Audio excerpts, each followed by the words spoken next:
Si je vous demande quelles sont les particules les plus petites de l'univers, vous me répondez quoi? Les atomes? Vous avez faux. Les neutrons?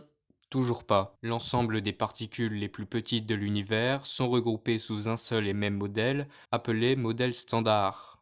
Le modèle standard explique comment les particules élémentaires se rejoignent pour créer des particules composites et comment ces particules interagissent les unes avec les autres par le biais de 3 des 4 forces fondamentales, électromagnétiques, nucléaires, faibles et fortes. Dans l'Antiquité, les Grecs pensaient que toute matière visible était composée de 4 éléments fondamentaux, le feu, l'eau, la terre et l'air, et des modèles similaires existaient partout ailleurs dans le monde antique. S'ils baptisèrent plus tard le plus petit constituant indivisible atome, ce que nous appelons aujourd'hui atome n'est pas indivisible, mais formé d'électrons ondulants autour d'un noyau composé de protons et de neutrons, une sorte de nuage flou révélant la probabilité de trouver un électron à un endroit donné, même déterminé par les lois de la mécanique quantique.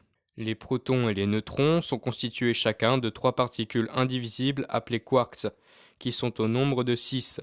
Up, down, strange, charm, bottom et top. Les électrons également indivisibles forment avec les muons, les tauons et les neutrinos la famille des leptons.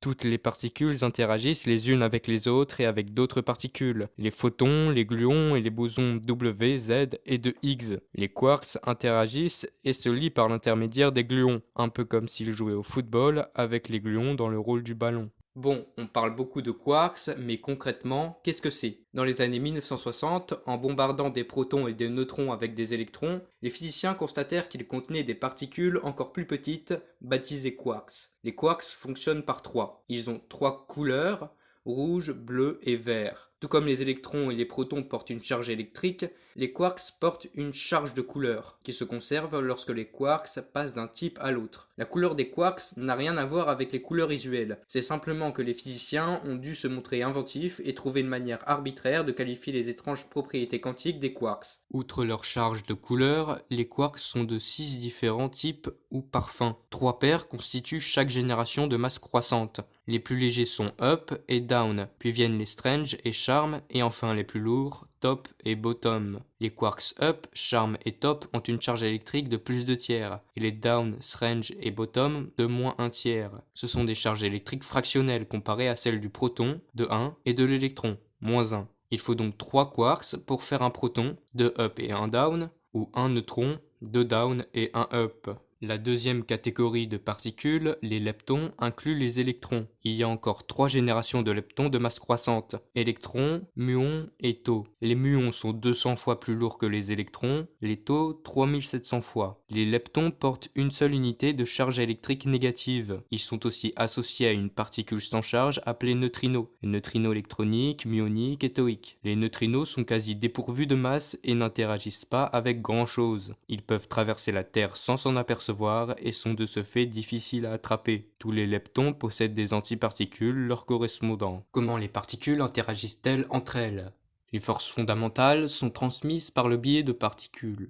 De même qu'une onde électromagnétique peut être vue comme un faisceau de photons, on peut considérer que la force nucléaire faible est le fait de particules W et Z et que la force nucléaire forte est transmise par les gluons. Comme les photons, ces particules sont des bosons, qui peuvent occuper à plusieurs le même état quantique et au même moment. Les quarks et les leptons sont des fermions et ne le peuvent pas. Mais comment est-ce que l'on connaît toutes ces particules subatomiques? Dans la seconde moitié du XXe siècle, les physiciens ont mis au jour les rouages des atomes et des particules en employant la force brute, en les faisant éclater. On dit parfois que la physique des particules revient à écraser une montre suisse au marteau et à en étudier les débris pour comprendre le mécanisme. Les accélérateurs de particules utilisent des éléments géants pour accélérer des particules jusqu'à des vitesses considérables, avant de les envoyer s'écraser sur une cible ou sur un autre faisceau de particules se mouvant dans la direction opposée. Les particules produites dans ces collisionneurs d'atomes doivent ensuite être identifiées, ce que les physiciens font en photographiant leur trajectoire à travers un champ magnétique. Dans un champ magnétique,